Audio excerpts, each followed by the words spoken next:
All right, can you hear me now? No? Yes. Okay, good. Thank you. Look, I'm really sorry about Yes. that, folks. I got a new, they gave me a new laptop and it wasn't set up with everything I needed to get going this morning, so I'm sorry about that. Okay, so let's get started here. I'm sorry about the late start.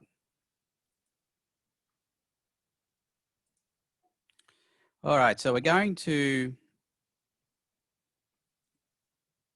be doing module 5. Let's start with the,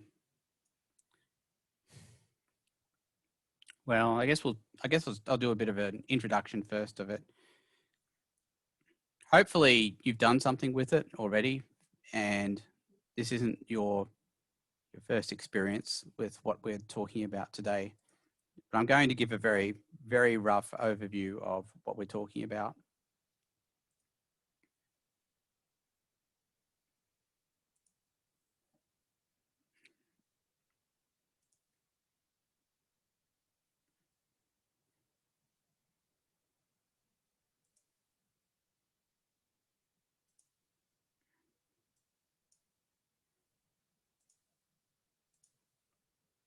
Okay, so just by way of summary,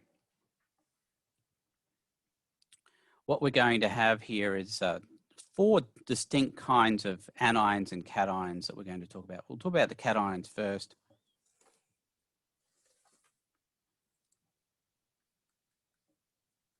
And we're going to have two kinds of those, type 1 and type 2. Now the type 1s are anything in group 1, anything in group 2, or aluminum. Now I'm also going to add some to this list as well, but these won't be involved in testing. And these other ones are also considered to be type 1 cations as well, although the main ones you'll be tested on will be these here, the group 1, the group 2, and the aluminum. Now the type 2s are pretty much anything else, any other metal, or any other, we'll say, transition metal. The reason that we make a distinction between these at all is that type 1 cations have a set charge.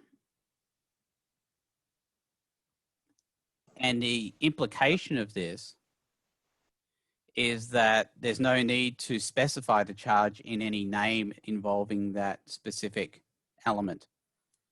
Whereas with the type 2s, we do have to specify the charge.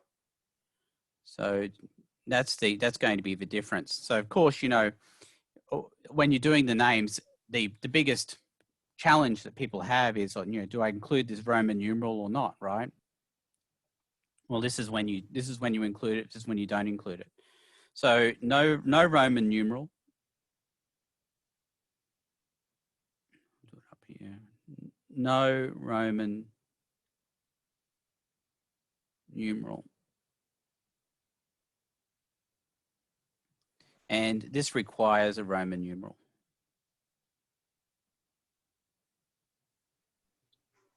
We don't see anything on the screen, but just the St. Pete, Titan, Seminole campus. You're not seeing me. Oh, really? No. Okay. Nope. Yeah, like I said, I'm sorry about that. That's okay. Need to change the settings here. It looks like I was hoping it wasn't just me. No, I think the monitor is not set up properly. Let me see if I can fix that. I think I can.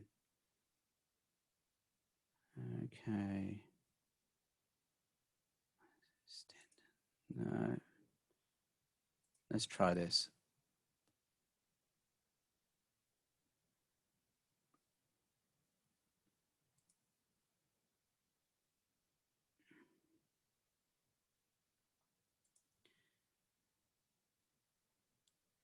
Okay, let me try that again.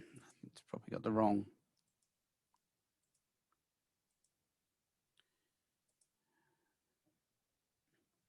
I hate it when they do this to me. They give me new stuff and they don't set it up properly.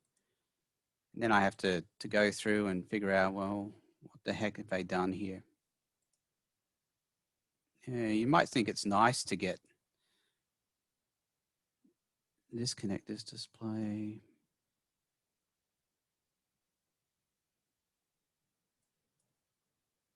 Try that.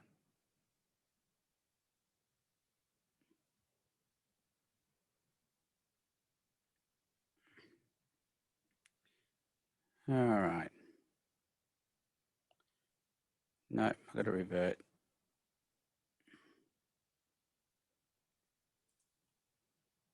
Let's try this.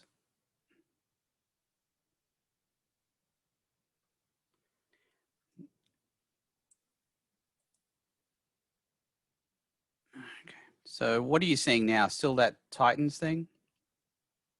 Still the same thing. Okay. All right. Well, let's try this.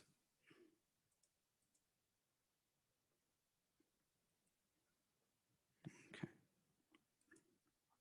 Hey, what are you seeing now? Same. The same. Oh, well, that's annoying. All right, let me unshare and try resharing. We'll see if that helps.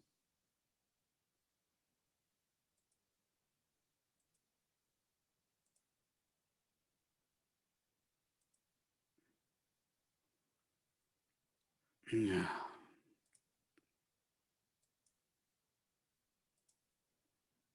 It never left the screen whenever you unshared. Yeah. I'm just trying to, let's see, rearrange the displays. I'm just trying to select layout.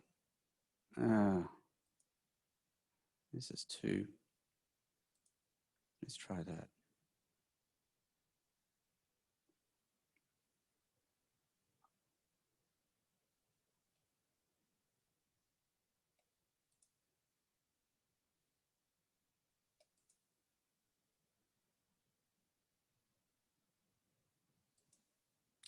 All right, what are you seeing now? Still the same? Yeah, Yeah, still the same. still Just the same. Yep. I saw one window close at the bottom, but it looks like a screensaver almost. Yeah.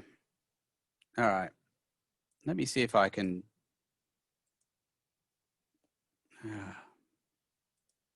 Yeah, we can see the bottom toolbar, but whenever it gets to like the screen, it's like a screensaver. It's covering everything. Yeah.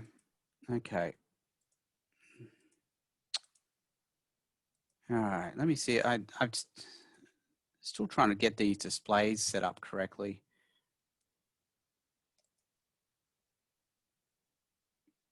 Yeah, this is really unfortunate.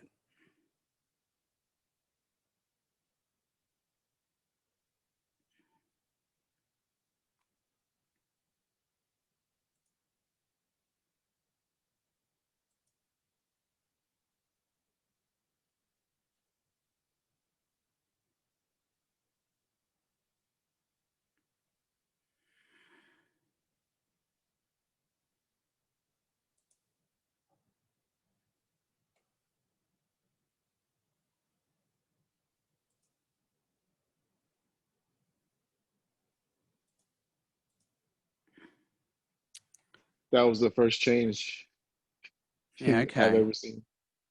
So we can see that. So what can you Settings. what can you see now? We can see that display settings Oh, display display settings. came up in Okay. it, All and right. in the background we can see them. Okay, yeah. Okay. Now So we you can see can. it. All right. You can see what you need to see now, right? The Correct. okay. All right. Good. Now I think we're in business here. All right. Still not perfect, but I'll manage with it. Okay. So what I was trying to say here was that we've got two kinds of cations that we talk about.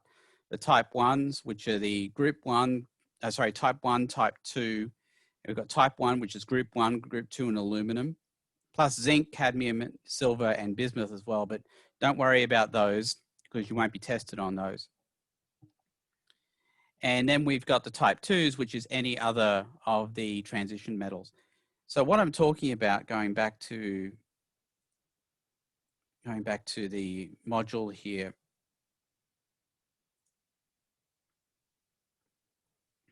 you've got the group 1s, which are in the far left column. You've got the group 2s, which are in the next column over. The group 1s are +1 and the group 2s are +2. And the reason we have a differentiation between these kinds of cations is because these always have that charge. They're always set and we don't ever have any other charge for them. Likewise for aluminum over here. And the others that I mentioned were zinc, silver, and cadmium, and bismuth as well. But aluminum is 3+, and then zinc is 2+, and silver is 1+. So you can see that there's a progression as we go down this diagonal here from aluminum to zinc to silver. And you see cadmium is the same as zinc. So that's how you can get the charges on those as well. And what makes them special again is that they don't usually carry any other charge than the charge that we know that they have. Now, all these other guys in the middle, these are the type 2 cations. They're the ones that are the transition elements, and they can possibly have more than one charge. So that's why we need to specify a charge in the names. And the way we do that is by talking about these Roman numerals here. So the type 2s are going to have Roman numerals and the type 1s are not. And again, I'm sorry about the handwriting here. I'm still trying to get used to writing on this angle with this screen here. All right, let me see what we can do here. So that's with the cations.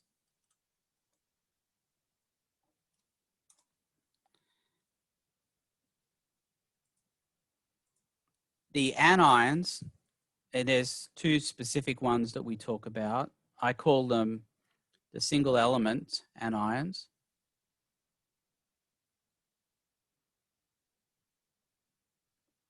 And then we've got the polyatomics.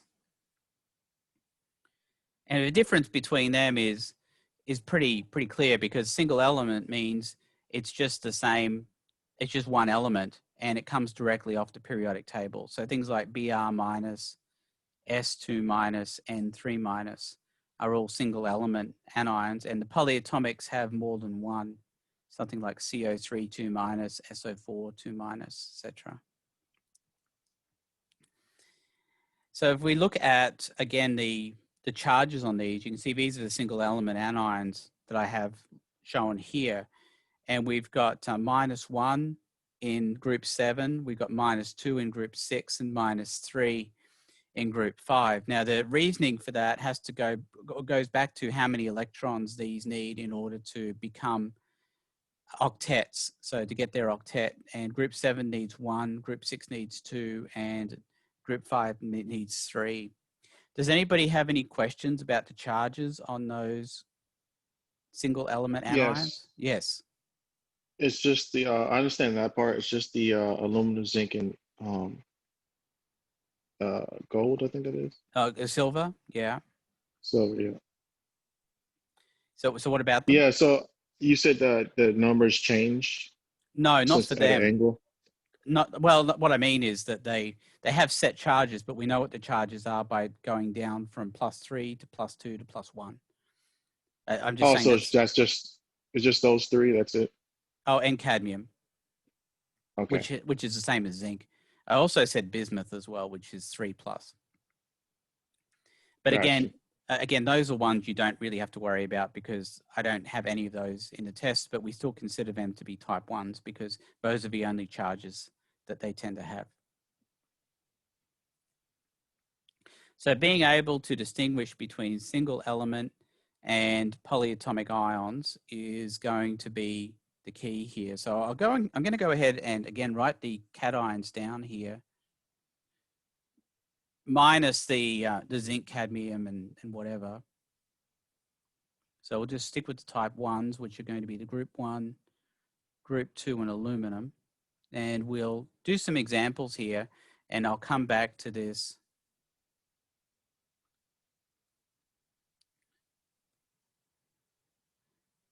And I'll come back to this as we do the examples.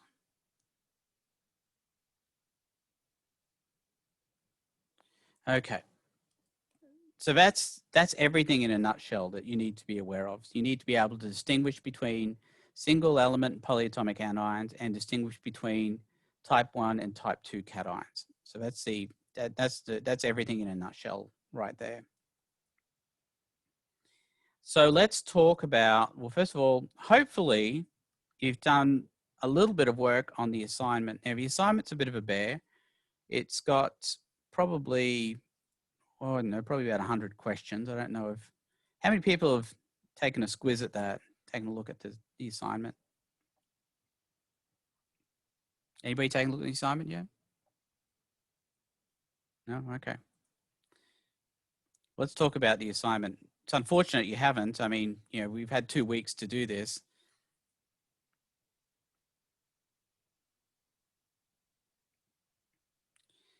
So the idea here is to look at the compound and be able to tell what a single charged species would be in that specific compound. Let me give you a better example than NaCl. Here we go. This one's a good one. Li2O. So the first thing that you need to look at here is be able to draw a picture of what that looks like. So let's draw a picture.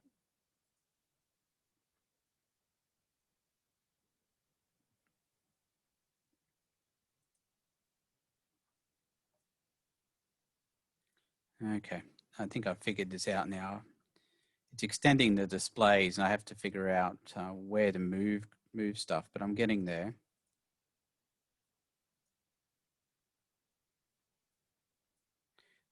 Zoom doesn't do such a great job of detecting displays and what's going on with displays, which is part of the problem here.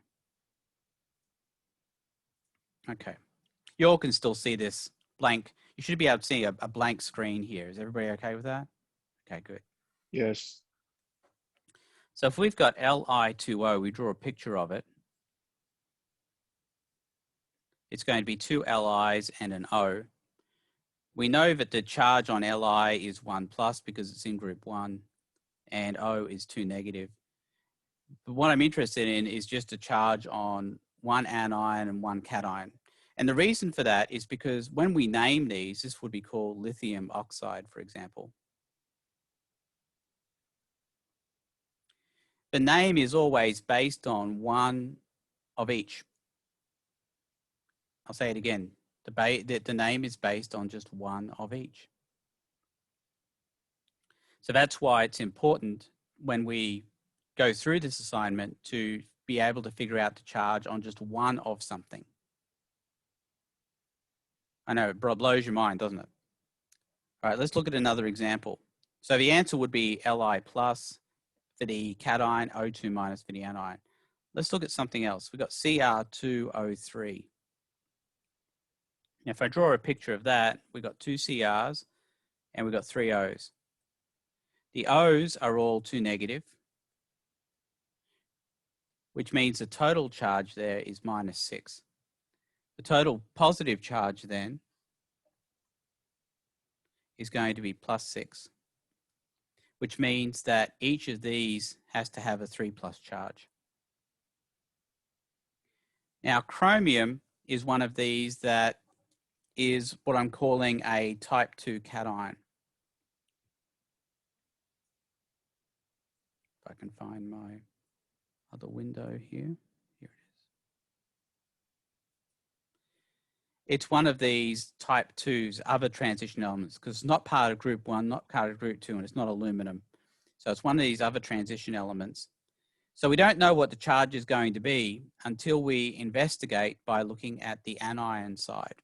Is everybody okay with the oxygen having a -2 charge? Is anybody uncertain about how I'm getting that? I think I get it, but can you explain it? Okay, let's go back to the... It's on the chart, right? As far as giving, losing 2. Here we go, I've got it here. There we go. Because it's in group 6, you see that? It's got a -2 charge.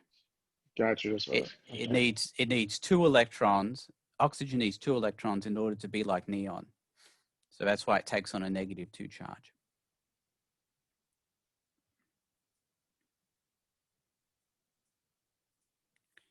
So we've got 3 of those oxygens, -2, and that gives a total of -6. And then we've got the Cr3 plus, which is going to have to, sorry, there's 2 chromiums have to add up to +6. So they're each chromium 3 plus.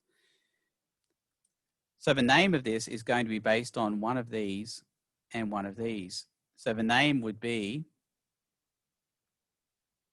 so that's lithium oxide. The name would be here, chromium 3 oxide.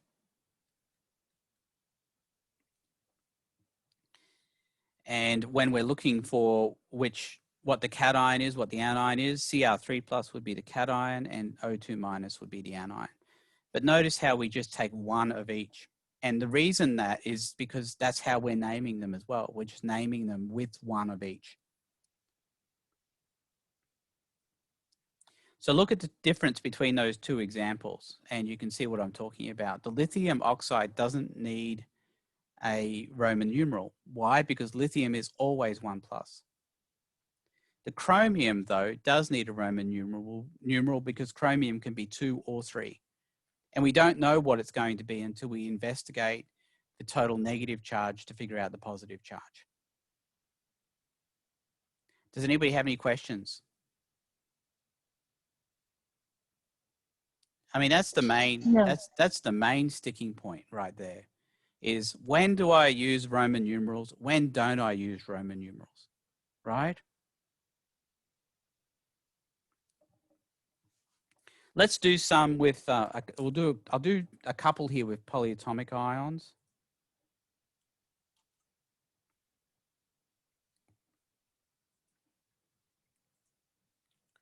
Let's see.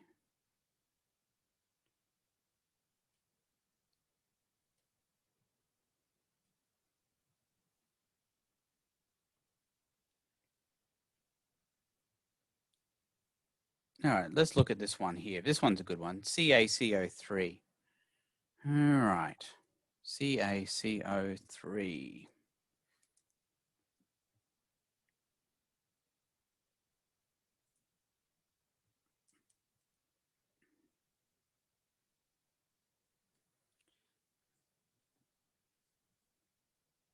All right, now this is a really interesting one. How many CO3 groups are there? Now there's an interesting question for you. There's an interesting question. How many CO3 groups are there? 1 or 3? That's the answer. That's going to be the answer. 1 or 3? 1. Just 1. Okay. So that's interesting, isn't it? So if I drew a picture of that, it would just look like Ca and then CO3. However, if I had something like this, PbBr4, how many bromines are there in PbBr4? 4. 4. Seems like it doesn't gel, doesn't it?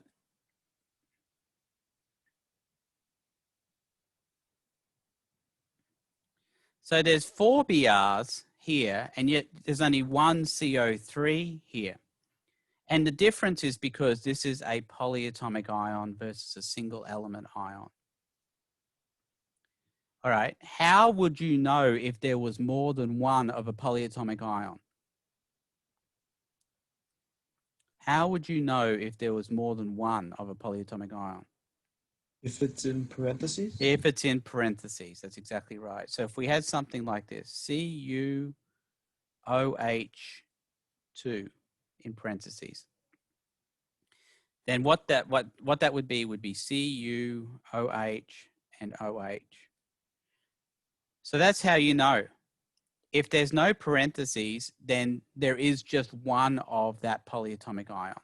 If there are parentheses, then that's how many of that polyatomic ion you actually have. Does anybody have any questions about this?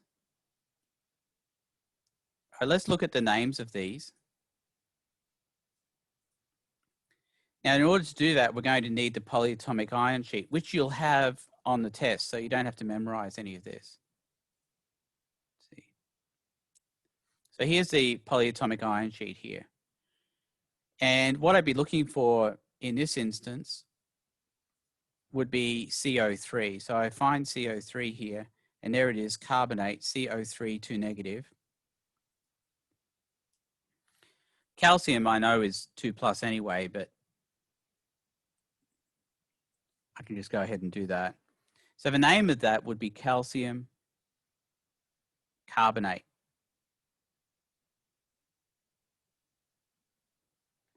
Now, again, you might be wondering, why don't I put a Roman numeral in there? It's because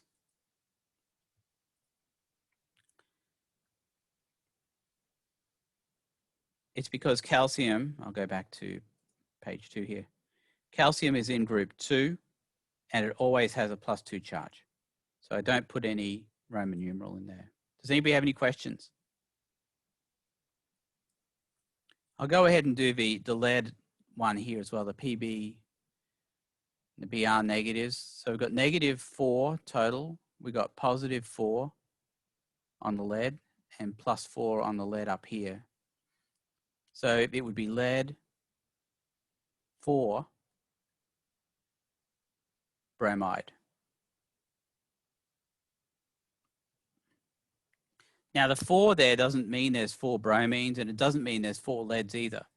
The 4 simply indicates the charge on the lead, the 4+. That's what it tells you. So going back, we've got negative on the OH, -2, and then we've got +2 on the copper to match.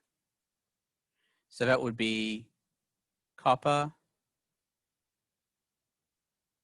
2, and the name of the OH group is hydroxide.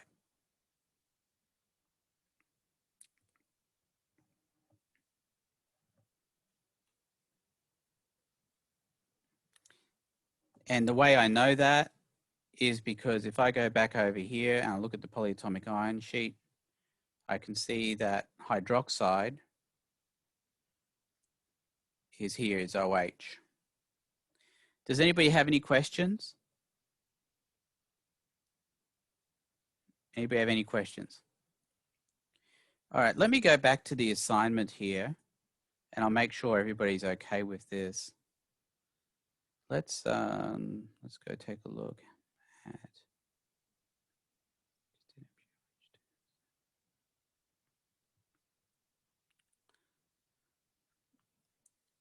All right, so what I want you to do is be able to.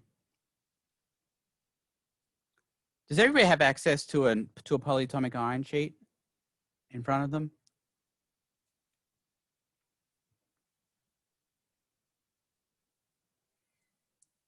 Everybody have access to one? You can find it on page 2 of your survival guide, or page 2 of the soft chalk. Oh no, page 4 of the survival guide, or page 4 of the soft chalk for the module 5.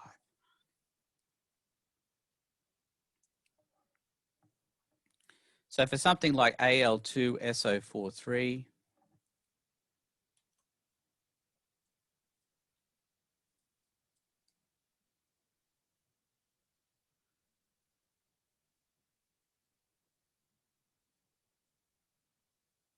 we got Al, SO4, SO4, and SO4. There's 3 of those. Now, according to the polyatomic ion sheet,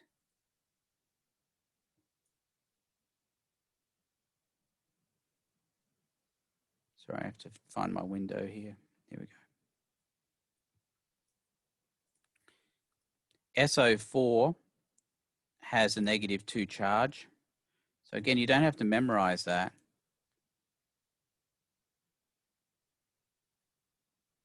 And we know that aluminum is 3+ because it's always 3+. Now the name of that would be aluminum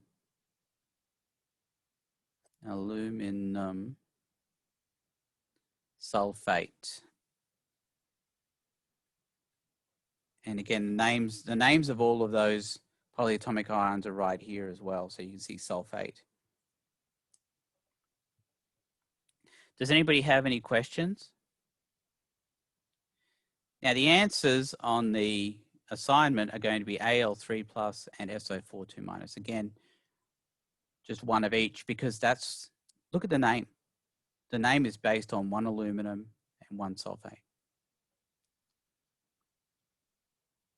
Anybody have any questions? Any questions?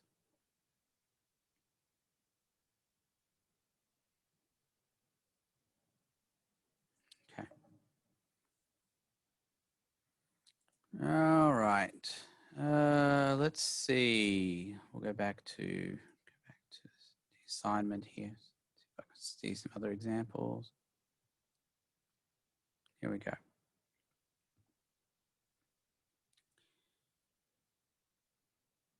All right. Let's look at FeSO4. How many SO4 groups are in FeSO4? Is it 1 or is it 4? Anybody have anybody want to tell me? Is it 1 or is it 4? FeSO4. Is it 1 SO4 or is it 4? 1. It's just 1. So if I drew a picture of it, it would look like this, Fe and then 1 SO4. SO4 has a -2 charge, which means the ion has a +2 charge to match it. The name would be iron 2 sulfate.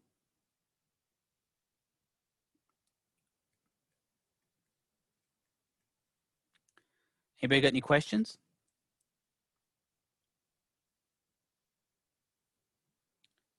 Now remember what that 2 comes from.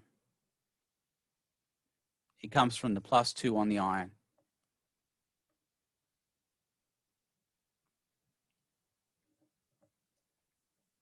I have a question for the Yeah. aluminum 3 plus. So you said Mhm. for iron it's 2 because of the 2 plus. So for aluminum, is there no 3 plus? Well, it's always 3+, so we don't have to put a Roman numeral in the name, Laura. Oh, okay. It's always 3+. You see, the difference with iron is that iron can be 2 or 3. And we don't know which it's going to be until we look at the charge on the negative side. Oh, okay. That's the main difference I really want to get across here. Why we include the Roman numeral sometimes and why we don't other times. And it's all got to do with whether or not it has a set charge. If it has a set charge, we don't use a Roman numeral. And if it does, we do use a Roman numeral. And that Roman numeral is going to have to be based upon the total negative charge. Now I'm going to go one step further than that here. Is that okay, Laura?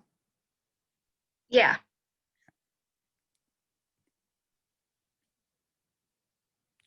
Let's look at this one, the cation of SnClO4, but the ClO is in parentheses. And I'm also going to name this as well.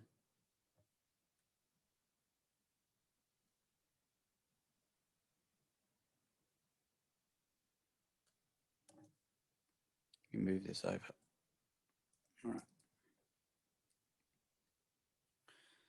So Sn and ClO4 in parentheses like that. So what we know is that it's going to be Sn and it's going to have 4 ClO groups. Now the reason we know that, of course, is because of this 4 here outside the parentheses. That would be different to something like this. Compare it to, I'll do this example as well, CuClO4. That's not the same thing. Now for this one, we've got negative, negative, negative, negative. Now I know that the negative charge is here because ClO, which is called hypochlorite, has a -1 charge. There it is there. ClO is -1. So the total there is going to be -4. Tin is going to be 4 plus, and that makes it tin 4 plus. So that would be tin 4 hypochlorite.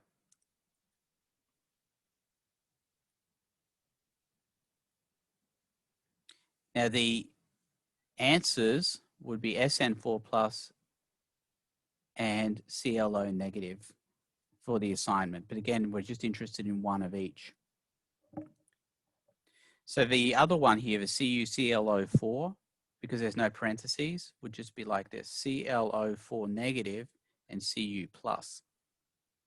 So the name of that would be copper 1 perchlorate.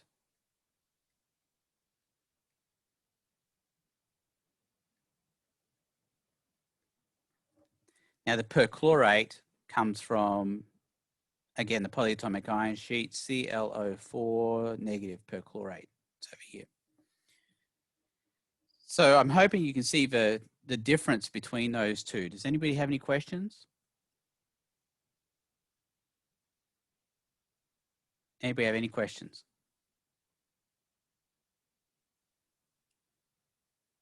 I think if you can really tell the difference between what I'm doing in those two examples, it's more difficult to fall into the traps that people tend to fall into when trying to name these compounds.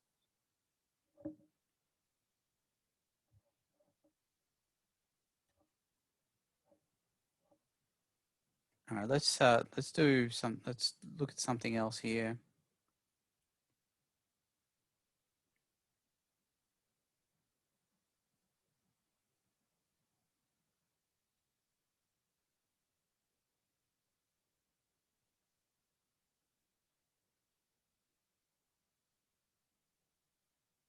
I'm looking for one that has more than one of something. I've already done the aluminum one. Maybe I'll go more towards the end here.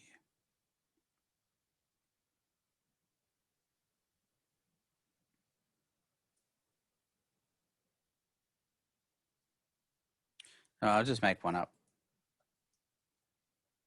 I'm trying to find one on there.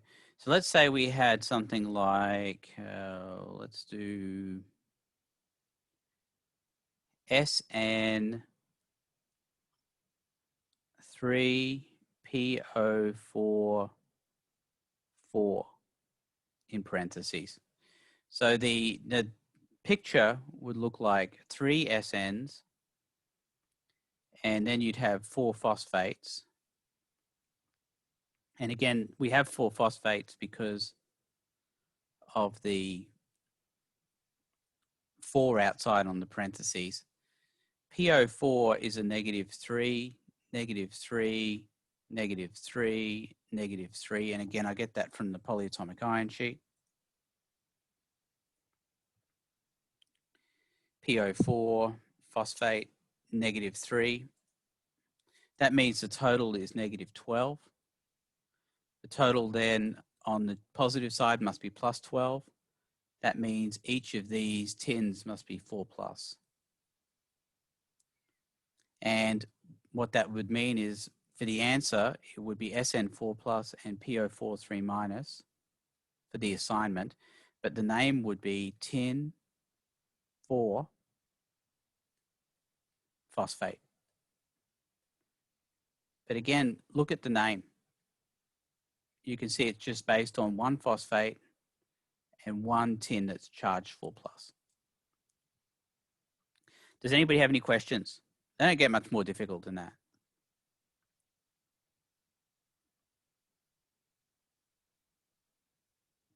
Okay.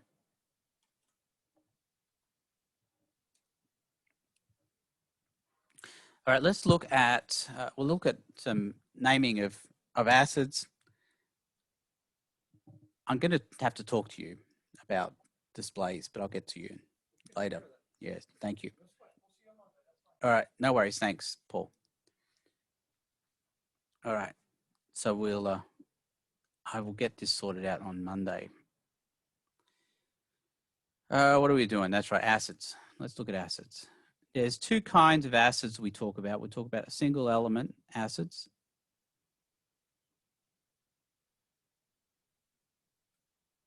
And we talk about polyatomic acids.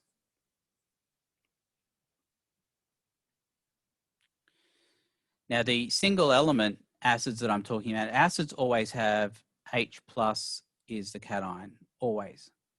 always. That never changes. So H plus is always the cation when we're talking about the single element acids, or the polyatomic acids as well. So examples of the single elements would be like HBr, HI, or even H2S. And when I'm talking about single element, I'm talking about the anion part. Polyatomic would be something like HClO4, H2SO4, HNO2. So those are all polyatomic acids. And again, we're just talking about the anion part. The cation part is always H+. That's what makes it an acid to begin with. Does anybody have any questions about this so far? As such, there's differences in the naming. This would be called hydrobromic acid. The hydro, and I really don't like the way these are named, but you know, I didn't come up with this. The hydro is because it's a single element. Hydro doesn't mean hydrogen. I'll do one more example over here, HBRO3. And the name on this one would be bromic acid. Well, you know, the whole point of doing this naming thing is that we want to arrange it so that the names are going to be different for different acids. So hydrobromic would be for HBr, which is a single element, and bromic doesn't have the hydro in front. So that would be bromic acid. See, we have to be able to distinguish between them. Now, further complicating this is if it's polyatomic,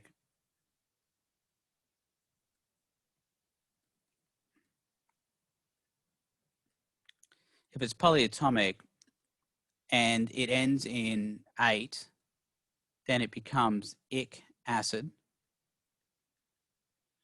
And if it ends in ite, then it becomes us acid, OUS acid. I have a little mnemonic for that. It was icky, so I ate it, and lighthouse. That's how I remember what goes to what here. So what that means is that for something like HNO2, according to the polyatomic ion sheet, that's nitrite. So that would be nitrous acid.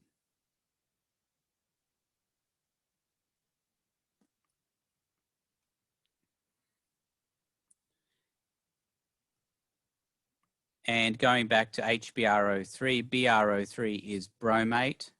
So that becomes bromic acid.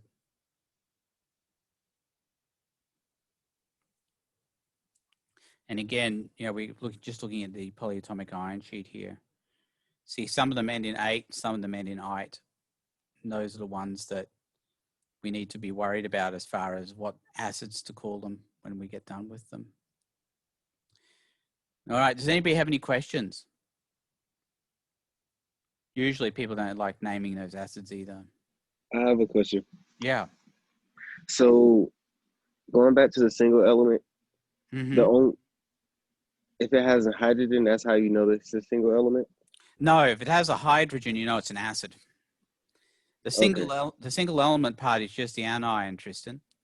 Okay, all right. The part I've circled. Mm-hmm. So if it's just one element, then that is a single element. So that's what you're going with. And also, will that sheet in the background be used? Well, can we use it when we take it or no? No, it's embedded in the test. Oh, okay. All right. Good. All right. So you don't have to memorize any of it. Okay. And that's the way I want it too. I don't want you to have to memorize these. Back when I was in school, yeah, we had to memorize these suckers. I'm not going to make you do that. That was hell. That was pointless. What I do want you to be able to do is be able to use the information on there to come up with intelligent names of things. Okay.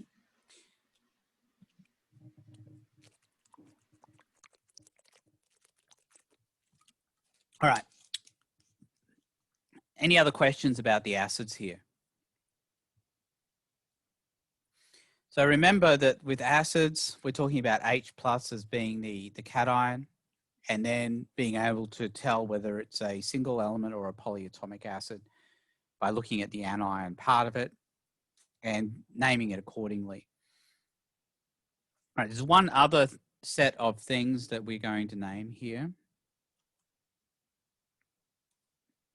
So I'll go back to number 2 here, page 2. And what we also know about is this steppy business here on the periodic table, which will allow us to be able to distinguish between metals and non-metals. Now, when you've got 2 compounds involving just non-metals, then we tend not to be talking about ionic compounds anymore. We tend to be talking about covalent ones. And as such, nothing really has a charge because everything's just sharing electrons. So these need to be named differently. So we're talking here about compounds of 2 nonmetals. These prefixes, which tell you how many of something there are given to you. They're actually part of the polyatomic ion sheet. I'll show you where, down the bottom. There they are. See, again, you don't have to memorize them. They're right there. So with the naming of compounds of 2 nonmetals, these are examples. You say how many of each there are according to that prefix list there. So P2S5, that's diphosphorus pentasulfide. Di is 2, penta is 5. So that's how you manage it. If there's only one of the first one, though, we don't put a mono in front of it. We just ignore it, and we just say that there is just the name of the element. So this would be CO2 would be carbon dioxide, not mono carbon dioxide. But if there's one of the second one, we definitely put a mono in front of that. So CO would be carbon monoxide. Does anybody have any questions about the naming of 2 non-metal compounds?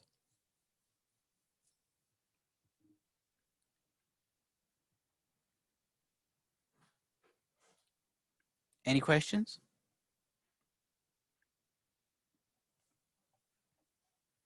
Okay.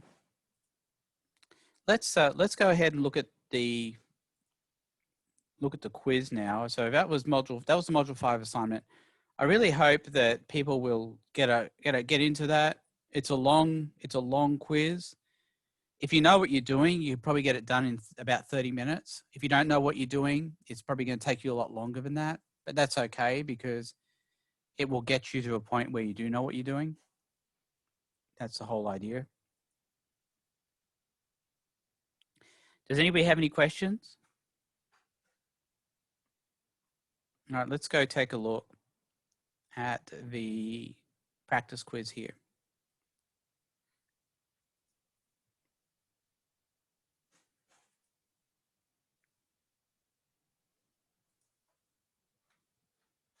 Now, I will admit this is a bit cruel. I will. It's a bit cruel, and I'll tell you why.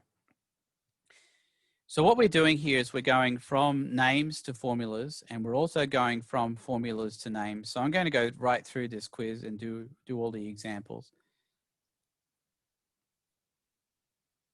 And we'll start out with this one here, strontium nitride, and we're coming up with the formula here. You'll notice that none of these is an option here. And what's more, some of them do have none of these as the answer. Not all of them, but some of them do. That's why you've always got to consider it. So this is the practice quiz. Let's go take a look at how we would manage that. So strontium nitride. Oops.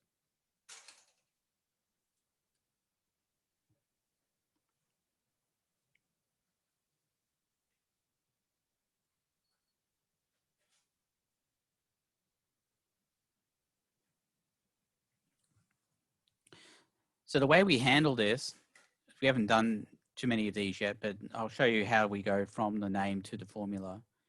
We have to know what the charge on the strontium is, and then the charge on the nitrogen as well. Now it's interesting with the strontium, you'll notice that in the name, there's no indication of what the charge is. There's no Roman numeral. So what that tells you is it must be a type 1 cation, which means we must know what the charge is already. So what we would do is we'd go back to the periodic table, and you can see that strontium has a +2 charge. The nitride is a single element, and that's in group 5, and it has a -3 charge.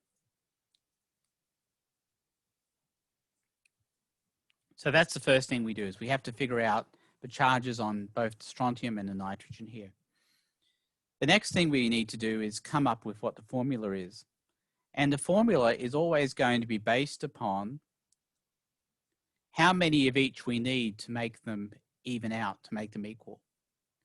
So you're looking at it, you say, well, SR2 plus N3 minus. If I have just one of each, that's not going to even things out. However, if I take 2 and multiply it by 3, I get 6, and that becomes kind of like my common charge. It's like when you're trying to add fractions together, you're looking for a common denominator. It's kind of like you're looking for a common charge here. So that would mean we would need 3 SRs and then 2 N3 minuses to make that balance out. So it'd be SR3 N2 would be my answer. Then I would go try and hunt that down on my quiz. And I don't see it there. So it's not there. So the answer would be none of these. Does anybody have any questions? Anybody have any questions about doing that?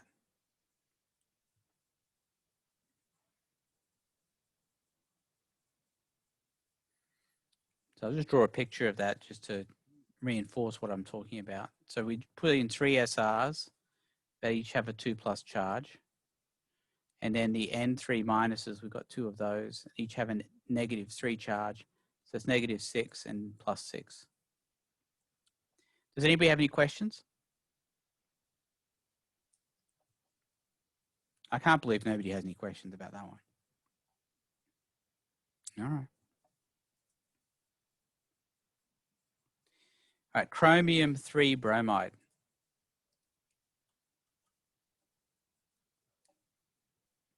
Now these are a bit easier because chromium, 3 bromide. Because you've got the charge on the chromium right there in the name. So it's going to be Cr3+, and bromide comes off the periodic table, so it's going to be Br negative. Anybody have any questions? So the question then becomes, well, how many of each do we need to make that even out? And I would need 3 bromines to match the chromium 3+, so it'd be CrBr3 would be the answer. So then I would try and find that. Is CrBr3 an answer? There it is. So it's the one I'd pick. Does anybody have any questions? I have a question. Yeah. So would you like balance it first and then decide what the name is going to be after the fact? I would definitely figure out the charges first and then balance it so that the charges matched and then get the name. Okay. Oh, then get the compound, I'm sorry. Because we got the name already, we're looking for the compound. All right, number 3, hydrofluoric acid. So notice we got the hydro and the ic acid here. So it must just be hydrofluoric acid. Remember what the hydro means? It means a single element.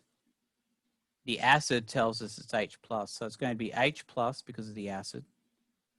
And then since it's hydro, it's just going to be F-, so it would be HF. Anybody have any questions?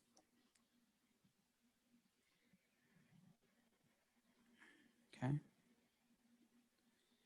The formula of nitrogen disulfide. So that's one of those 2. Please. Sorry. I'm sorry, I couldn't get it off of mute. Could you repeat that, please? The okay, the hydrofluoric acid. So Yes, please. hydro, it means that it's a single element. That's why it's F minus. The acid tells you it's H plus. So that's why it's going to be HF. The secret weapon on my bed. Look. So if anybody comes to try to rob my house, they finna die today. Okay, So- so guys. All right, Tristan, I'm going to have to ask you to mute if you don't mind. Thank you. I'm not sure who asked that previous question. Is that okay? I think so. All right, thanks, Sherry. Thank you. This next one, we've got nitrogen disulfide. And this is one of those that involves two nonmetals. Now, I know this because if I look at the periodic chart, I've got N, I've got S, they're both on the nonmetal side. And if I got nitrogen disulfide, it's already telling me how many of each there are.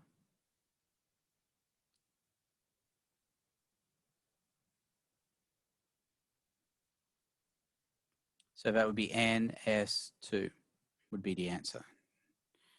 And then you would go ahead and try and find that in the answers. There it is. Okay. Does anybody have any questions?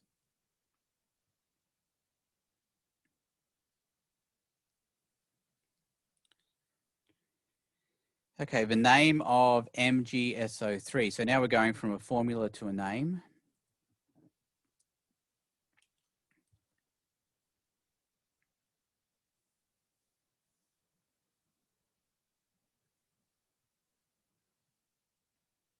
I still think it's a good idea to draw a picture. So it'd be one Mg and then one SO3.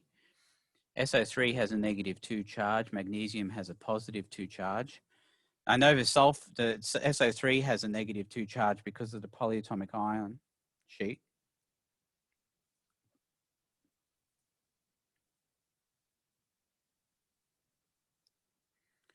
And there it is there, SO3. Where are we? Down here. So that's sulfite. So this would be magnesium and sulfite. And again, notice how there's no Roman numeral here.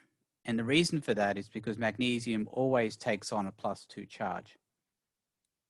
This is probably the hardest thing to have to do, because then you have to say, well, why is that? And the reason is because it's in group 2 and it's always going to be +2. So that's why I know that it's +2. And I don't need to include that in the name. So the name would be magnesium sulfite. Does anybody have any questions?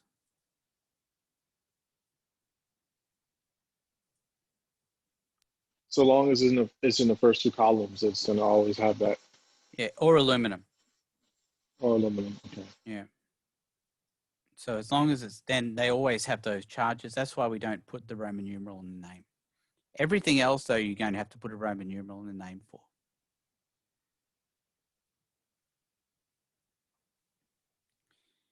Okay, the name of MgO.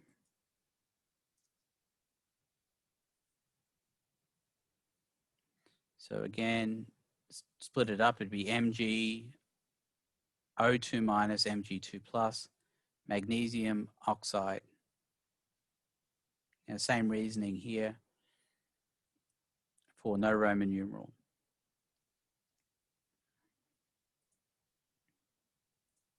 So that'd be the name of that one. P4S10, so this is one of those where the two elements are on the non-metal side, P and S, you can see that. So this would be P4, that's tetra, and 10 is deca. So tetraphosphorus decasulfide would be the name, and there it is there. Does anybody have any questions? Now remember, you will have those you will have those prefixes down the bottom of the polyatomic ion sheet. There they are. So you don't have to memorize them. The formula of antimony 3 fluoride.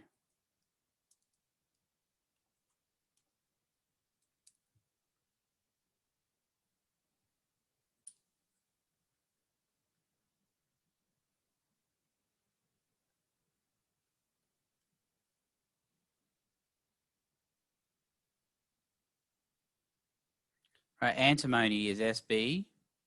The charge is 3 plus because of the 3. The fluoride is going to be F minus, so it would be Sb, whoops, SbF3. We'd need 3 F minuses to balance out the 3 plus on the Sb. So the picture would look like Sb3 plus, and then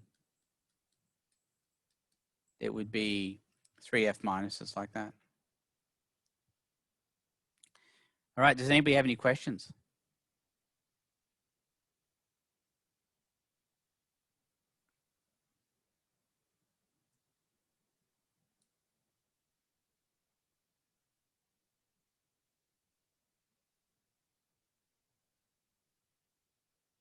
So everybody's fine with that, huh? All right.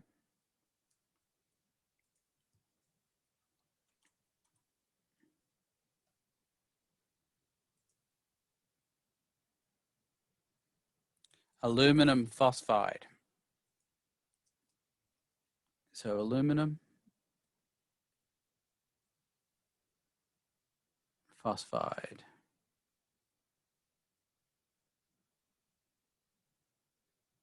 Aluminum is Al3 plus and phosphorus is P3 minus, Al and then P.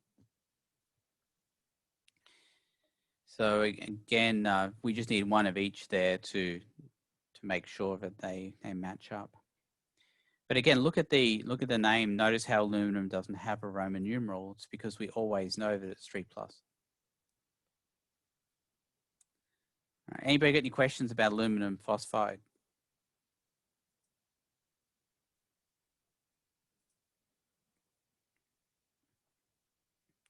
All right, the name of BaCl2.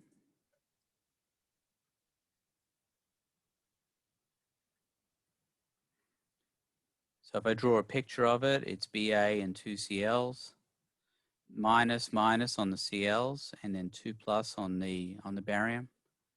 But it'd be barium chloride. Now there's no Roman numeral. And the reason for that is because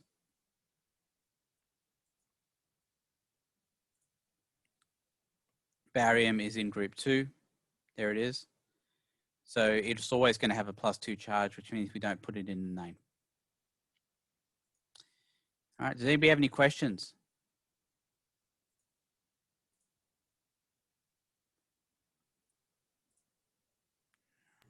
Yes. So Yeah. because each one is 2, then it just doesn't have any numbers because it's balanced out. Well, you mean why it doesn't have any Roman numerals or why it doesn't have any prefixes? Right.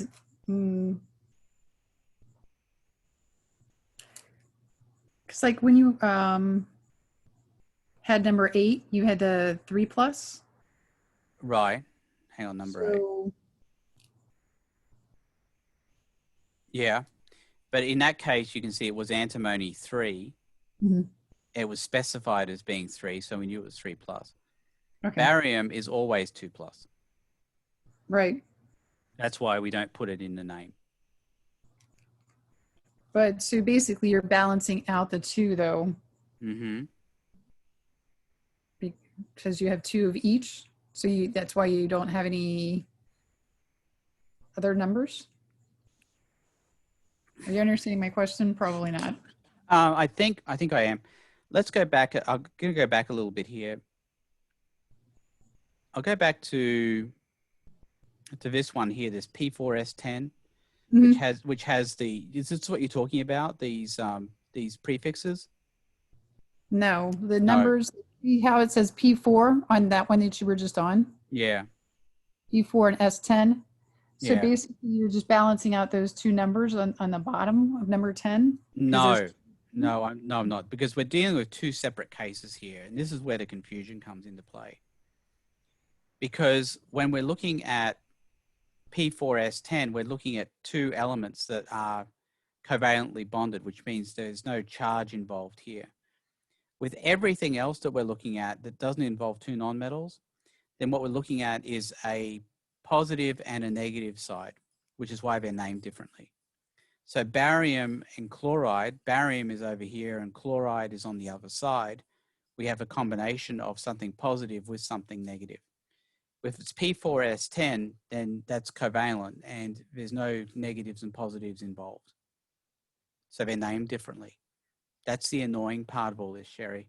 It's two different sets of names for two different kinds of conditions, depending on how it's bonded.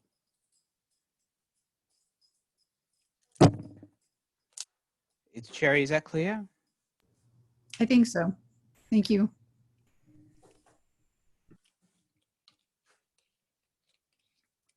All right, does anybody have any questions? Yeah, there's a lot of annoying stuff with this module, you know, a lot of annoying stuff. Let's have a look. What else have we got here? So the name of CrCN2,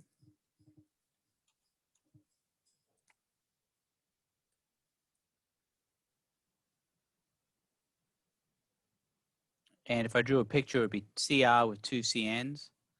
Each of those has a -1 charge. And then the chromium has a +2 charge. So it would be chromium 2 cyanide. And the CN name for the name for CN is cyanide. We get that off the polyatomic ion sheet. And you can see it here, CN, where are we? CN, down here, cyanide. The 2 here is necessary because chromium is not one of those that has a set charge. So I have to put the 2 for the chromium in the name. Any questions about that one?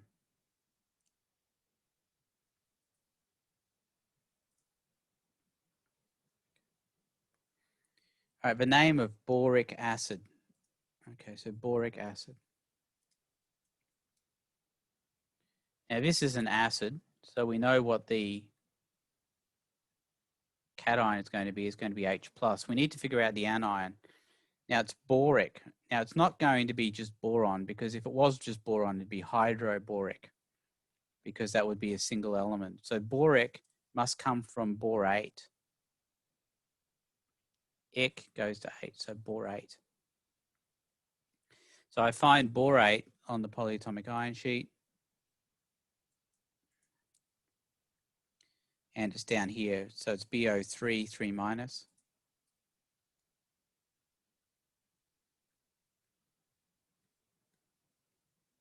And the formula then would be H3BO3, because we need 3 H's to balance out, 3 H pluses to balance out that 3 negative charge. All right, does anybody have any questions?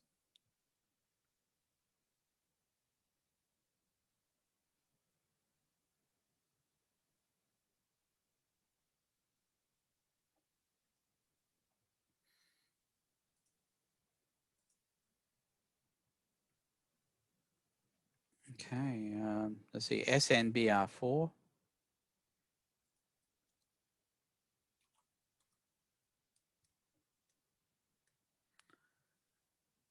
And we draw a picture of that.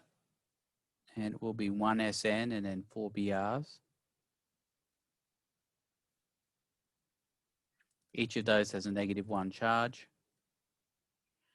So the total is -4. And that means the total on the positive side must be +4, which makes a tin 4+. So that would be tin 4 bromide.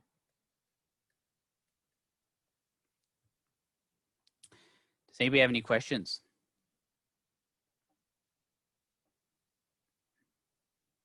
The 4 comes from the 4 plus on the tin, the charge.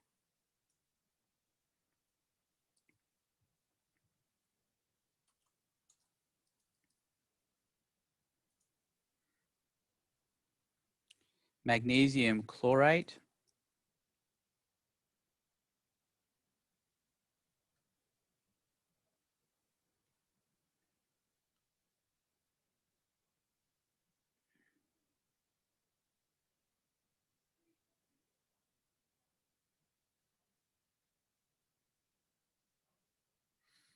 And what we would do is look at the ClO3 minus, as being the chlorate.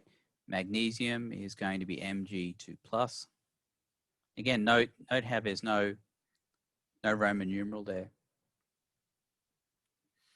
So the formula then would be MgClO3 2, because we'd need two of those chlorates in order to match the magnesium charge. Does anybody have any questions?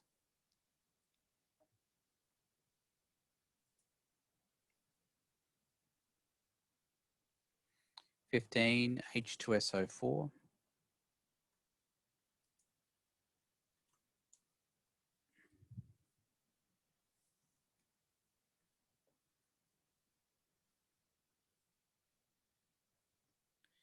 And we interested in what the anion is there, and it's going to be sulfate. So that becomes sulfuric. This one is a bit of an exception. You might think it's sulfic, should be sulfic. It's actually sulfuric. And that's just because of the, well, just always called that, I guess. H3PO4, for example, would be phosphoric. You might think it should be phosphic, but it's phosphoric acid. So the 8 here does become the ic, but we also include the UR as well. But don't forget what's this phosphoric should be. But if you remember, this is all multiple choice, so you can find sulfuric acid there. Does anybody have any questions about number 15? Now keep in mind it's not hydrosulfuric acid, because the hydro would indicate it was a single element, but it isn't. It's a polyatomic. All right, number 16, FeBr3.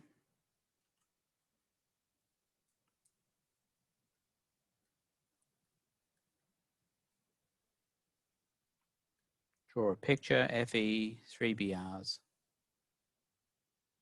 Negative, negative, negative on the bromines, -3, +3, +3 on the Fe.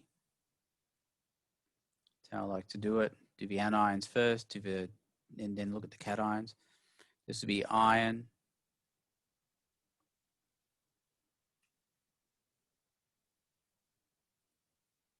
Three, bromide.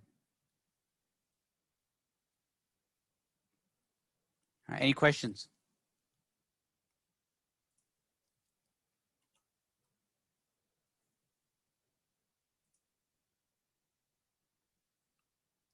All right, tin to bicarbonate.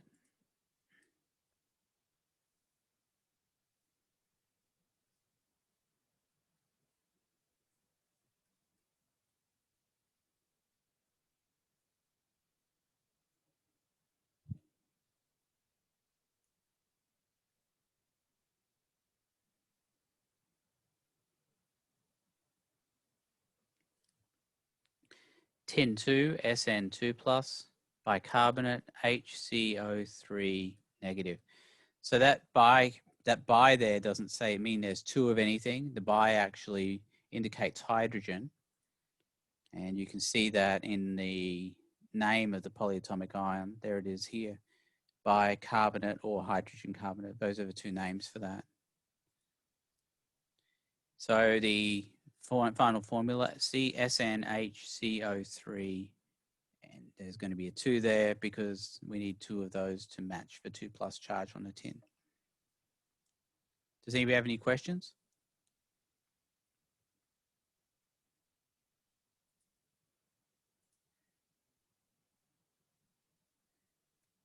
Lithium cyanide.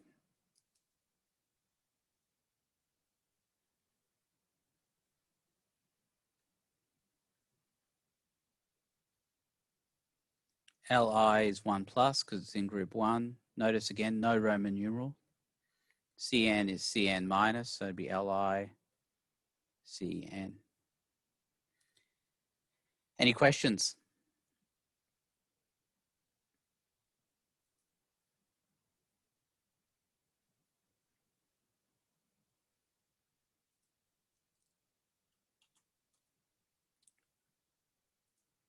Okay, and this SrSO3.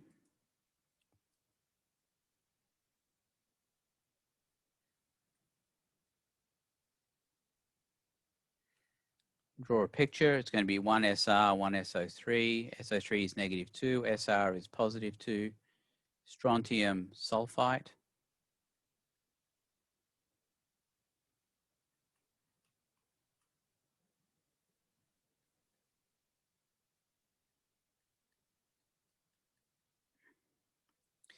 And again, no Roman numeral because strontium is in group 2. All right, any questions?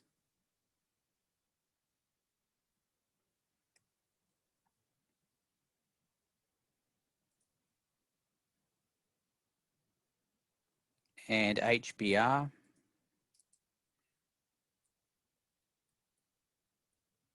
HBr, we've got a single element here. It'd be hydrobromic acid.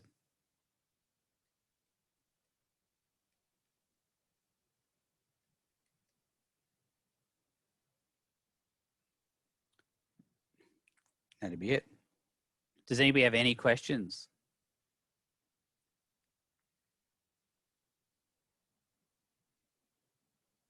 All right. Well, you got your work cut out for you. This is something for which you had 2 weeks because it is a long module. There's a lot to it. I was kind of hoping that people would have gotten at least the assignment done, because that's a pretty big deal. But now a lot of you are in a position of having to start from scratch from the very beginning here, and I'm hoping that you have enough time to get the stuff done you need to get done. Does anybody have any last questions about this module?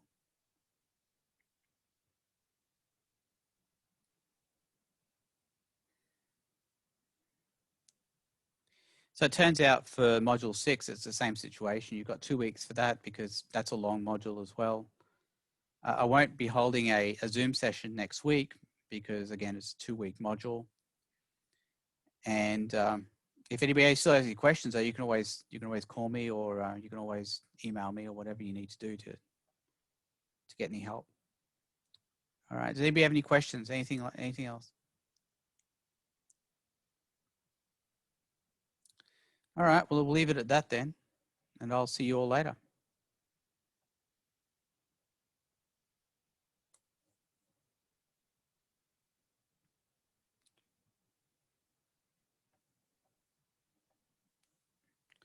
Melissa, are you still here? Melissa, can I talk to you?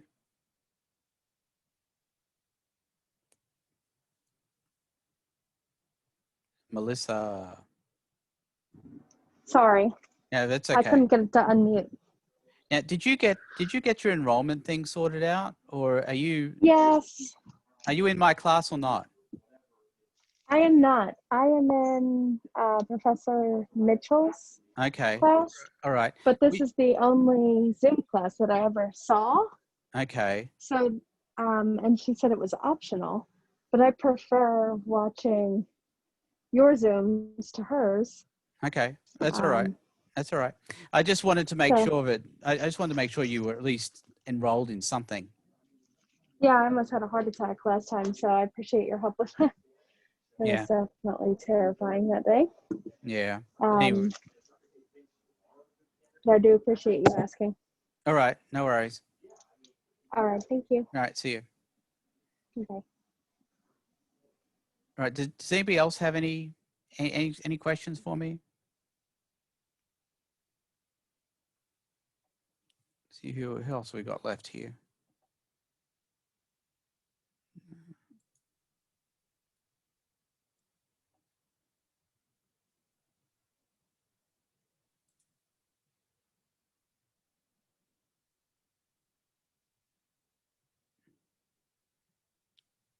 Yeah, Laura, it'll be posted. Sorry, I didn't see the. Yeah. Okay. Sorry, I just didn't see the chat there. All right. Justine, do you need anything from me?